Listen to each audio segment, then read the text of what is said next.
El reino se hace universal por José Ángel Ramírez.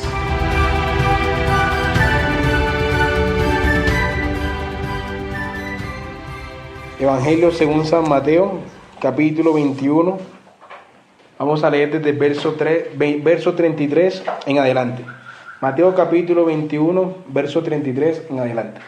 Oíd otra parábola. Hubo un hombre, padre de familia, el cual plantó una viña, la cercó de vallado, cavó en ella un lagar, edificó una torre y la arrendó a unos labradores y se fue lejos. Y cuando se acercó el tiempo de los frutos, envió sus siervos a los labradores para que recibiesen sus frutos. Mas los labradores, tomando a los siervos, a unos golpearon, a otros mataron y a otros apedrearon. Envió de nuevo otros siervos más que los primeros e hicieron con ellos de la misma manera. Finalmente les envió su hijo diciendo: tendrán respeto a mi hijo. Mas los labradores, cuando vieron al hijo, dijeron entre sí: este es el heredero, venid, matémosle y apoderémonos de su heredad. Y tomándole, le echaron fuera de la viña y le mataron. Cuando venga pues el señor de la viña, ¿qué hará a aquellos labradores?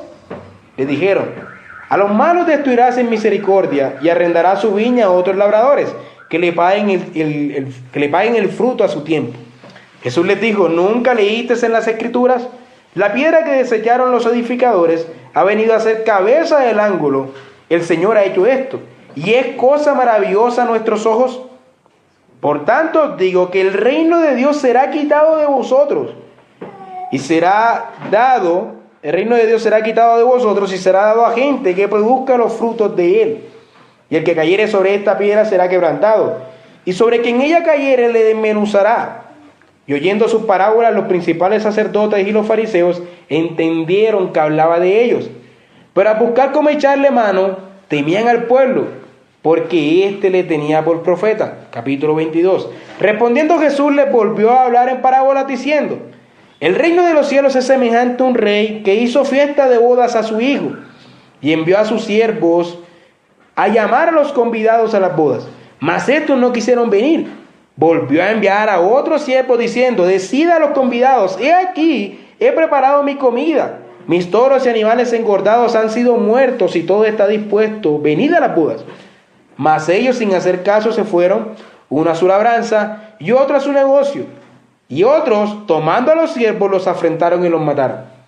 Al oírlo el rey se enojó, y enviando sus ejércitos destruyó a aquellos homicidas y quemó su ciudad. Entonces dijo a sus siervos: las bodas a la verdad están preparadas, mas los que fueron convidados no eran dignos. Id pues a la salida de los caminos y llamad a las bodas a cuanto halléis. Y saliendo los siervos por los caminos, juntaron a todos los que hallaron, juntamente malos y buenos, y las bodas fueron llenas de convidados. Y entró el rey para ver a los convidados, y vio allí a un hombre que no estaba vestido de boda, y le dijo: amigo, ¿cómo entraste aquí sin estar vestido de boda? Mas él enmudeció. Entonces el rey dijo a los que servían: atadle de pies y manos, y echarle en las tinieblas de afuera. Allí será el lloro y el crujir de dientes, porque muchos son los llamados y pocos los escogidos. Amén. Estas dos parábolas que he leído son dos parábolas que prácticamente dan el mismo mensaje. Solamente que la segunda parábola va en progreso y nos va dando más información que la primera. Pero son tres parábolas en total que están en este contexto. Y estas parábolas han de extenderse en todo el contexto general de Mateo. Por eso, ya habiendo estudiado durante 7 semanas consecutivas el Evangelio de Mateo, ya podemos tener una idea mejor de lo que Mateo quiere decirle a sus lectores y de lo que el Señor Jesucristo quería transmitir con estas palabras ante los judíos. Como hemos dicho anteriormente, las parábolas se interpretan en su contexto. Nadie puede venir a una parábola e inventarse: bueno, la viña es mi casa, los labradores son mis hijos. Nadie puede tomar la parábola e interpretarla de forma alegórica como le plazca. Las parábolas se interpretan en su contexto. Y estas parábolas ya vienen siendo la conclusión de todo lo que Mateo nos ha ido mostrando progresivamente. En la enseñanza anterior, en la prédica anterior, vimos un contraste entre la reacción en las ciudades de Israel y una ciudad gentil. En las ciudades de Israel los líderes judíos se oponían ante el mensaje de Cristo. En la ciudad de Canaán, o más bien en la ciudad de Tiro y de Sidón, había una cananea, y esta cananea responde a Cristo con fe. Ella responde con fe ante su respuesta. La respuesta de Cristo fue un poco dura, pero ella aún persevera y responde con fe porque ella necesita que Cristo obre. Y ella sabe que Él es el rey de los judíos. Ella le dice hijo de David. Y luego vemos otra posición en las ciudades de Israel. Y Cristo se va a Cesarea de Filipo. Cesarea de Filipo, otra ciudad gentil y la más pagana de todas las ciudades que había alrededor. Y ahí en esa ciudad baja y dice: las puertas del Hades no prevalecerán contra mi iglesia, y yo estableceré mi iglesia y nada podrá detener a esta iglesia. Le daré las llaves del reino de los cielos y tendrán poder para atar y desatar. Es en estas ciudades gentiles donde se dan estas palabras muy famosas y muy conocidas que incluso nuestros amigos católicos romanos tuercen para su propio beneficio, argumentando una sucesión papal. Eso es todo lo que hemos visto. Bueno, por lo menos lo que vimos en la enseñanza anterior. Pero ahora Mateo va a comenzar a concluir su tesis. Desde a partir de ahora, y lo que veremos en esta enseñanza y en la próxima enseñanza, ya es la conclusión de la tesis de Mateo. Ahora Mateo específicamente nos va a decir que el reino se está haciendo universal y que el reino será quitado de Israel como nación exclusiva y será dada a los gentiles. Entonces, sabiendo esto, estudiemos mejor nuestro contexto. Todo el pasaje comienza en Mateo capítulo 21. Este es nuestro contexto más amplio. Cristo entra a la ciudad de Jerusalén, entra montado en un pollino, pero es bien interesante esto, porque nunca antes Mateo nos ha mostrado el ministerio de Cristo en Jerusalén. Si uno no tuviera el evangelio de Juan, uno diría que Cristo nunca fue a Jerusalén. Fue a Judea, sí, pero nunca fue a Jerusalén. Fue a Judea para bautizarse por Juan, pero nunca fue a Jerusalén, porque nunca se nos menciona a Cristo en Jerusalén en todo el evangelio de Mateo, sino hasta ahora, justo cuando va a morir. Entonces uno diría, bueno, Cristo en sus 3 años de ministerio nunca predicó en Jerusalén, sino que únicamente fue para que lo mataran. Pero tenemos el evangelio de Juan y sabemos que Cristo iba a Jerusalén cada vez que había una fiesta. Pero Mateo no hace ese énfasis. En Mateo nunca Cristo va a Jerusalén. En Mateo el énfasis siempre está en Galilea, en esa región. Y resulta que en la región de Galilea y en las otras regiones donde Cristo estuvo, como en Tiro y Sidón y Cesarea de Filipo, en esas regiones Él también recibe oposición. Imagínense la oposición que va a recibir en Jerusalén entonces, si Jerusalén es la cuna del judaísmo. Si recibió oposición en Galilea, la va a recibir en Jerusalén, ahí donde están los fariseos y los saduceos y los escribas, sentándose y enseñoreándose de la grey como los líderes, los más religiosos de todos, la cuna del judaísmo.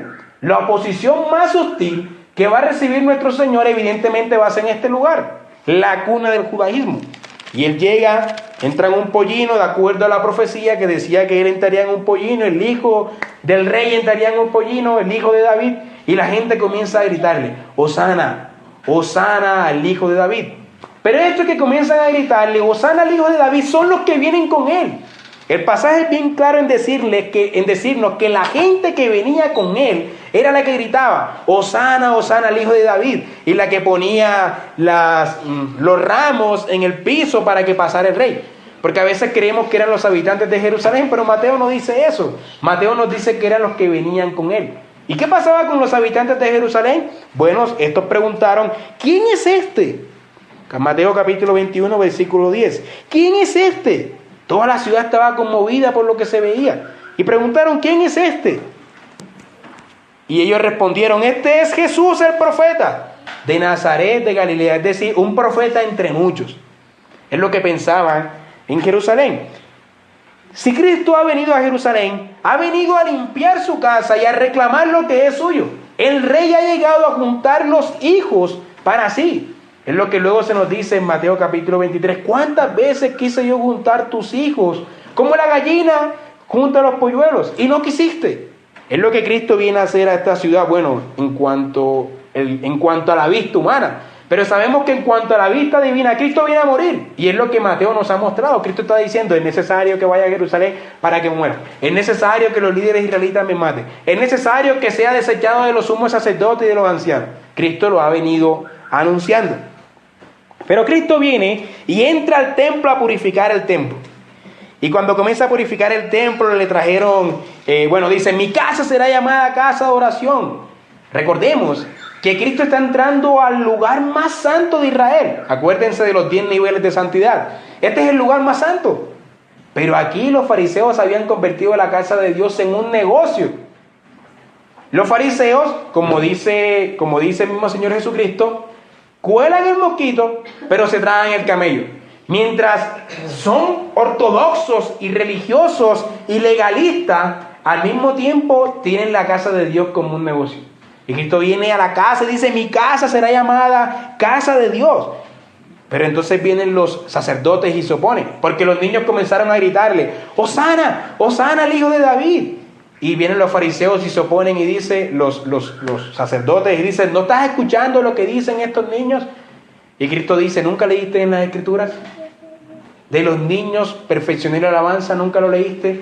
Y aquí vemos la oposición que Cristo está recibiendo en su casa, en el templo, en la casa de Dios. Y entonces en el versículo 18 se nos narra una historia que muchos evangelistas y muchos predicadores pasan por alto. Y los que no saben leer los evangelios como una narración dicen, bueno, ¿y eso qué significa ahí? Porque a veces no leemos los evangelios en la narración de que muchos eventos ocurren para ilustrarnos cosas que están pasando espiritualmente. Cristo viene ante una higuera y la higuera no tenía fruto. Marcos nos dice que no era tiempo de fruto, pero aquí Mateo no dice eso. Nos dice que la higuera no tenía fruto, que solamente tenía hojas.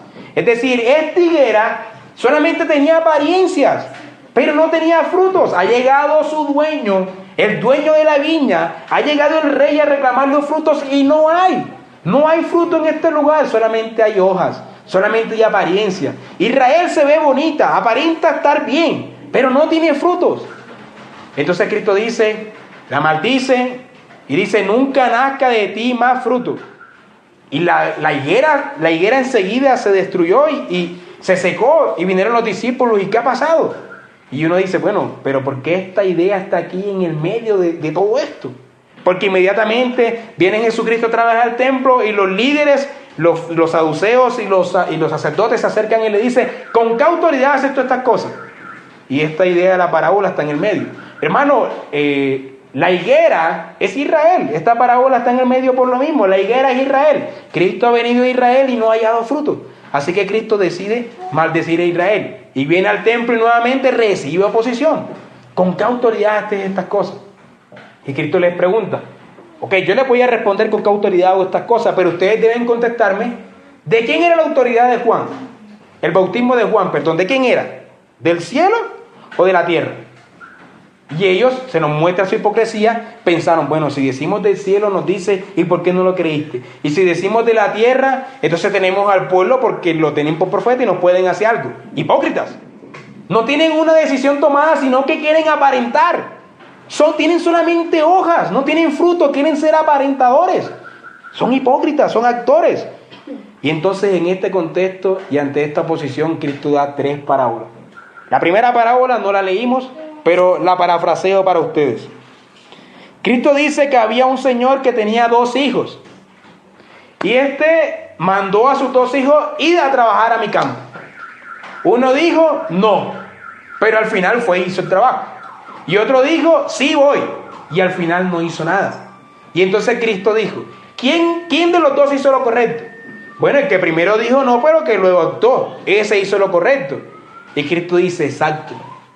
De cierto os digo que los publicanos y las rameras van delante de ustedes al reino de los cielos. Porque ellos dijeron que no primero, pero ahora están viniendo. Pero ustedes dijeron que sí, pero no vienen. Ustedes son hipócritas. Los publicanos y las rameras van delante de ustedes. E inmediatamente les da otra parábola, que es la parábola que estamos leyendo. La parábola de los labradores malvados. Un padre plantó una viña, la cercó de vallado, y para los lectores de Mateo y para los oyentes de Cristo, esto es claro que es Israel.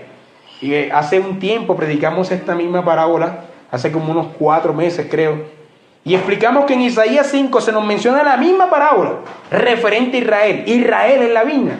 Ahí se deja claro para los que quieran estudiar en sus casas. Israel es la viña. En ese pasaje se nos dice. Pero la diferencia ahora es que Cristo nos está dando más información con respecto a esa viña. Cristo está comparando a la generación suya, a esa generación que está ahí presente, con aquella generación de la cual Isaías profetizó. Esa generación en la que vivió Isaías, que se opuso a Dios. Esa generación idólatra que no dio los frutos y que tomó la viña y se adueñó de ella. Cristo los está comparando y le está diciendo, mira, ustedes son esa viña. Eso debía ofender a los lectores de Cristo. Nos está hablando de nosotros. Ellos reconocían que estaba hablando de Él. Los estaba comparando a aquella generación apóstata. Pero aún más, esa generación de Isaías 5 dice que tenían que dar frutos originales, y dieron frutos silvestres. Tenían que dar un fruto, pero dieron otro. Pero aquí ni siquiera están dando frutos. Ellos ni siquiera están dando frutos, son peores. No han dado un solo fruto, sino que al contrario se quieren apoderar de la viña y quieren matar al hijo. Entonces se nos dice que el dueño de la viña mandó a reclamar sus frutos. Primero mandó unos siervos y estos vinieron y los mataron. Después mandó otros siervos y estos vinieron y también los mataron. ¿Quiénes son estos siervos? Pues estos siervos son los profetas. En capítulo 23, pueden acompañarme en capítulo 23, versículo 32, Cristo dice las siguientes palabras. Vosotros también llenad la medida de vuestros padres, serpientes, generación de víboras. ¿Cómo escaparéis de la condenación del infierno? Por tanto, de aquí yo os envío profetas y sabios y escribas, y de ellos a unos mataréis y crucificaréis, y a otros azotaréis en vuestras sinagogas, y perseguiréis de ciudad en ciudad, para que venga sobre vosotros toda la sangre justa que se ha derramado sobre la tierra, desde la sangre de Abel el justo hasta la sangre de Zacarías, hijo de Berequías, a quien matasteis, es decir, ellos mataron, a quien matasteis entre el templo y el altar. De cierto os digo que todo esto vendrá sobre esta generación. Jerusalén, Jerusalén, que matas a los profetas y que apedreas a los que te son enviados. ¿Cuántas veces quise conjuntar a tus hijos como la gallina junta a sus polluelos debajo de las alas y no quisiste? He aquí vuestra casa os es dejada desierta. Porque os digo que desde ahora no me veréis hasta que diga bendito el que viene en el nombre del Señor. Inmediatamente viene uno de los capítulos más famosos y más malinterpretados de nuestros días, capítulo 24, cuando Jesús sale del templo, los discípulos le dicen, Señor, mira ese templo. Y dice, de cierto os digo que no quedará piedra sobre piedra. Y viene y nos da todo un discurso de lo que va a ocurrir en su venida, pero no en su venida futura, sino en su venida de juicio a esa generación en el año 70, que la mayoría de las personas traslada al futuro y dice, bueno, eso quiere decir que se va a construir un tercer templo. Eso no quiere decir eso. Eso quiere decir que ese templo de esa época iba a ser destruido. Porque por ese templo los judíos habían rechazado a la realidad, preferían vivir en las sombras. El punto es que estos labradores de la parábola son los israelitas. Son ellos los que están matando a los profetas. Entonces en esta parábola Cristo nos dice que el Padre dijo, bueno, yo enviaré a mi hijo, porque siendo mi hijo es el heredero, y siendo el heredero tendrán respeto de él. Pues nosotros sabemos que si vivimos en una casa prestada y viene el dueño de la casa inmediatamente y todos nos comportaríamos perfectamente, y si viene el heredero mucho más, ¿no? Pero estos no pensaron así. Estos razonaron y dijeron, este es el heredero, venid y matémosle. Y entonces tomaron al hijo, lo sacaron de la viña y lo mataron fuera de la viña. Todavía no había pasado, pero iba a pasar. Ellos iban a matar a Cristo. Y Cristo ya sabe que eso está en el pensamiento de los fariseos y de los líderes de Israel. Porque en todo el contexto se nos ha dicho que Cristo ya conoce las intenciones de ellos de matarlo. Y Cristo les está diciendo, mira, ustedes me van a matar. Yo soy el hijo, el heredero, y ustedes me van a matar. Y se nos dice abajo, en el versículo 45 del capítulo 21, y oyendo sus parábolas, los principales sacerdotes y fariseos entendieron que hablaba de ellos.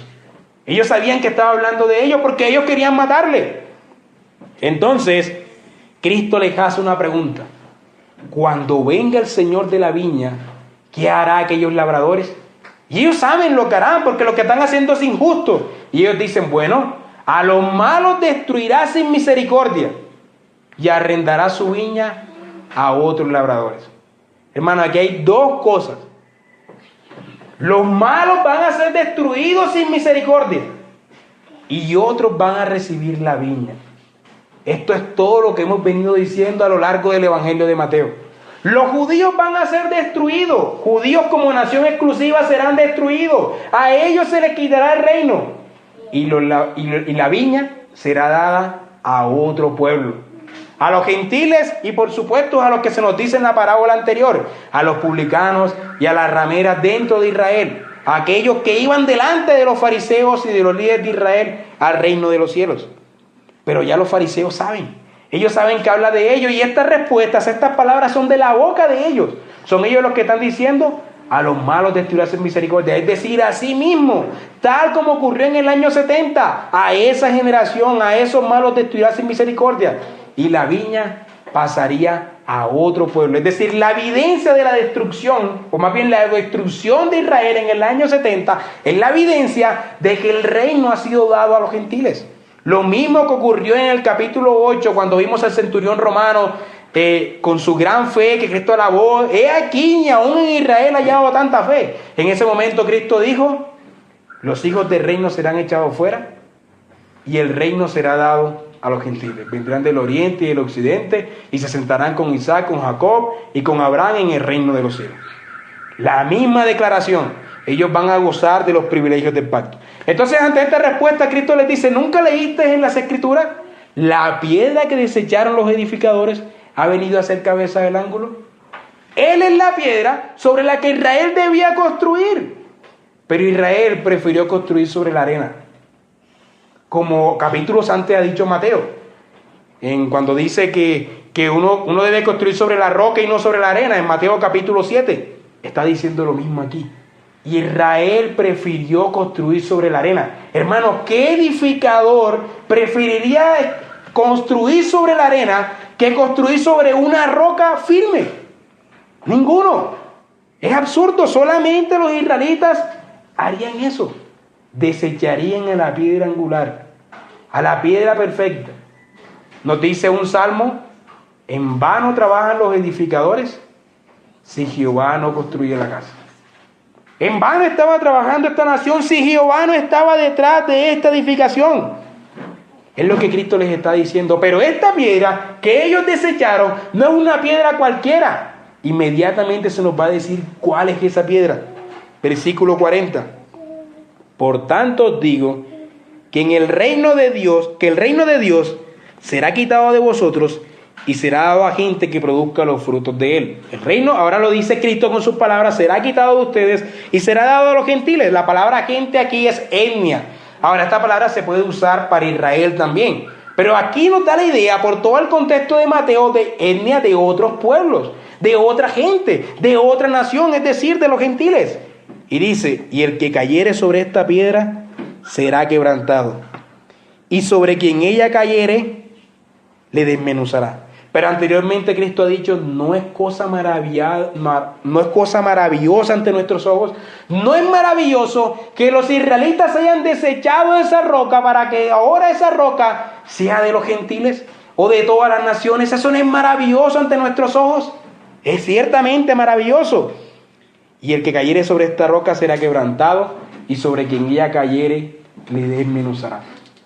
Miren, hermanos, lo que Cristo está citando aquí en esta parábola es lo que leímos hace un momento en Daniel capítulo 2. El rey Nabucodonosor tuvo un sueño. En este sueño, Nabucodonosor es la cabeza, de una imagen, tiene una imagen, y él es la cabeza de esa imagen, una cabeza de oro. Y en esa imagen que Nabucodonosor está viendo, el cuerpo es de plata, las piernas, el abdomen es de bronce, las piernas son de barro y de hierro mezclado, etc. En total estos son 4 reinos que sabemos que son, ya todo el mundo lo sabe, que son Babilonia, los medos persas, los griegos y los romanos. Pero se nos dice que en los días de estos últimos reyes, es decir, en los días del Imperio Romano, el Dios del cielo cortaría una piedra. Y esa piedra desmenuzaría todos los reinos. Y sobre esta piedra se construiría el monte. Sobre esta piedra se construiría el reino que no será jamás destruido, ni será dejado a otro pueblo. Los judíos, nos cuenta Alfred Edersheim, los judíos estaban esperando la llegada del Mesías en su época, en esta época en que Cristo estaba viviendo, y estaban esperando que Él trayera ese reino, que es descrito como una roca que conquistaría todos los reinos. Claro que ellos se los esperaban distintos, porque los babilonios conquistaron a todo el mundo con la espada. Los medos persas conquistaron a los babilonios y a todo el mundo con la espada. Los griegos conquistaron a los medos persas y a todo el mundo con la espada. Y los romanos conquistaron a los griegos y a todo el mundo con la espada. ¿Qué se esperaban los judíos? Pues que llegara el Mesías, se tomara una espada y conquistara a todos los reinos con la espada, y este reino jamás sería destruido. Pero Cristo dice: mi reino no es de este mundo. Es decir, mi reino no actúa como actúan los reinos del mundo. Vamos a conquistar, pero con la espada de la palabra, con el Espíritu Santo. Y los judíos estaban esperando ese reino. Y Cristo les está diciendo: mira, ustedes no van a gozar de esto. Ustedes no se van a sentar en unos tronos a juzgar sobre las naciones y a ser los gobernadores de cada región como tienen los romanos. No. Ustedes no harán parte de esto. Esta roca sí vino. Esta roca vino en mí. Pero esta roca no es de ustedes. Esta roca ahora es de otras naciones, de la gente que produzca los frutos dignos de Él. Y Cristo le dice a sus discípulos: ustedes no se enseñorearán de los demás, sino que el que quiera ser el mayor de ustedes será el menor. Entre ustedes no será así como ocurre en el reino de los hombres. Pero el punto aquí, hermanos, es que esta roca ya vino. Vino hace mucho tiempo. Y nosotros hemos reducido el poder de esta roca. Creemos que esta roca es una piedrita indefensa. Hermanos, esta es una roca que destruye a todos los reinos. Lo que vimos en la enseñanza anterior. Esta es una roca que va a destruir todas las puertas, y el Hades no prevalecerá contra esta roca. Esta roca conquistará a todos los reinos, y sobre quien era cayere será desmenuzado. Usted tiene dos opciones: o se une a esta roca que está conquistando el mundo, o esta roca lo destruirá a usted, lo desmenuzará a usted. Nosotros, hermanos, hacemos parte del bando ganador. Y los judíos, a los que se les está diciendo esta parábola, se les está diciendo: ustedes definitivamente no hacen parte de este reino. Ustedes no van a gozar de los privilegios de esta roca. Ustedes no. Ustedes van a recibir el juicio que merecen por crucificarme a mí, como lo harán, y por matar a todos los profetas que se les envíen. Eso es lo que ustedes recibirán. Mateo ha sido claro con nuestra tesis ahora. Nos ha mostrado claramente que el reino se está haciendo universal. Pero entonces, en el versículo 46 se nos dice: pero a buscar cómo echarle mano tenían al pueblo, porque éste le tenía por profeta. Querían matarlo, pero tenían al pueblo. Y ante esto, Cristo da otra parábola, que ya la leímos, la parábola de bodas. Se nos dice lo mismo, pero con más información. En la parábola que vimos de los labradores malvados, vemos un bosquejo como sigue: la viña fue dada a Israel. Israel no dio los frutos de la viña. Israel será juzgado por no dar los frutos, y el reino será pasado a otra nación o a otro pueblo. Ahí vemos 4 puntos. Ahora esta parábola se nos va a presentar con información adicional, de una manera diferente, pero la misma idea. Hay un padre de familia que tenía una boda e invitó a la gente a la boda. Vengan a la boda. Es decir, ya las bodas están preparadas, judíos, vengan y coman de ella. Y los judíos no hicieron caso. Omitieron esta invitación. Entonces el padre nuevamente envió otros siervos para que nuevamente los invitaran a venir a las bodas.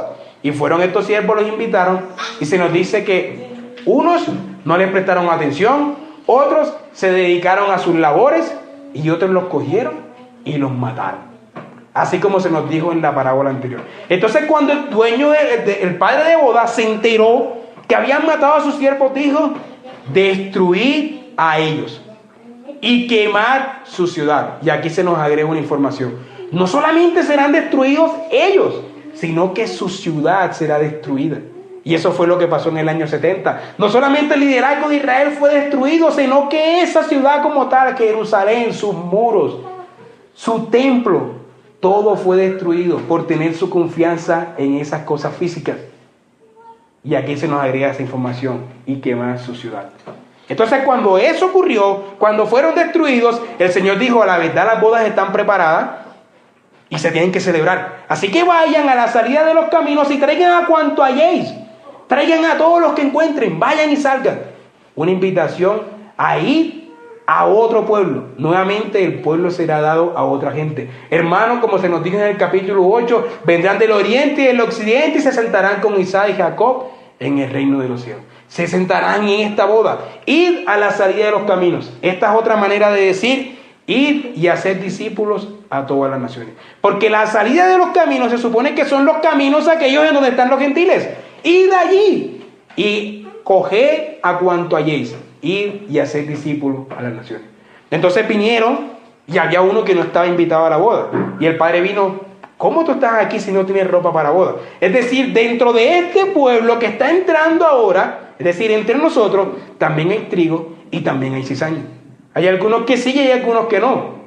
Pero esto nos deja una idea bien clara. Y es que no solamente van a recibir juicio los judíos, sino que en un futuro también van a recibir juicio los nuevos invitados. Y ese será el bosquejo que veremos en Mateo 24, 25. Mateo 24 se va a enfocar en el juicio a Jerusalén, en el juicio local, y Mateo 25 se va a enfocar en el juicio a todas las naciones. La misma estructura de la parábola. La parábola nos dice: Israel fue invitado a la boda, Israel rechazó la invitación de boda, Israel recibió juicio por no ir a las bodas, otro pueblo vino a las bodas, pero este pueblo será juzgado. Es decir, se nos agrega información de forma progresiva. Hay un juicio futuro para todas las naciones, tal como se nos explica en Mateo 25. Tengo que hacer énfasis en esto, porque algunos que creen como yo, que ya el juicio de Mateo 24 ocurrió, creen que el juicio de Mateo 25 ocurrió también, pero eso es imposible de acuerdo a la idea de Mateo de que el reino será dado a los gentiles. Hermanos, en estas tres parábolas, Cristo ha sido lo bastante claro para con Israel. De ustedes van a heredar los pecadores que me recibieron, y el reino será dado a otra gente. Otra gente gozará de los privilegios de la boda. Otra gente gozará de los privilegios del pacto. Esto también será juzgado a futuro, pero ellos gozarán. Y hermanos, esos somos nosotros. Aquí se estaba hablando de nosotros, impresionante. Si usted no se siente importante, aunque no debería sentirse tampoco importante, aquí Cristo le está dando ideas para que se sienta importante. Porque aquí se está hablando de usted. Es usted aquel a quien se le dio el reino. Aquel el que se le da la promesa de que es como una piedra que destruirá todos los reinos. Aquel que fue invitado a la boda y que está gozando de estos privilegios. A usted un día vino alguien, uno de los mensajeros del rey, y le dijo: ven a la boda. Y usted vino a la boda, escuchando a ese mensajero. Y ahora nosotros somos esos mensajeros que vamos e invitamos a otros a la boda. Y de hacer discípulos a todas las naciones. Somos esos mensajeros que vamos a la salida de los caminos a invitar gente para esta boda. Hermanos, el reino se hace universal. Y los judíos, a ellos, a la nación exclusiva, se le quitó el reino. Claro que ellos también hacen parte, pero ahora dentro de un reino universal, no como una nación exclusiva. Es la tesis de Mateo y desde ahora comienza a concluirla. Vamos a terminar leyendo el Salmo capítulo 2 para la adoración a este gran rey. Para ver las maquinaciones de los fariseos y de los líderes de Israel, de los saduceos y de los principales sacerdotes y ancianos, para ver cómo Dios se burlaba de sus maquinaciones. Era Él quien tenía el control de todas las cosas. Y para ver cómo Dios se burla, hermano, de todos los reinos, de todos los reyes que se oponen a su mandato, de todos los reinos que se oponen a su gobierno. Dios se burla. Dios se está burlando de aquellos que están maquinando contra su reino, aquellos que están en estos momentos sentados diciendo: vamos a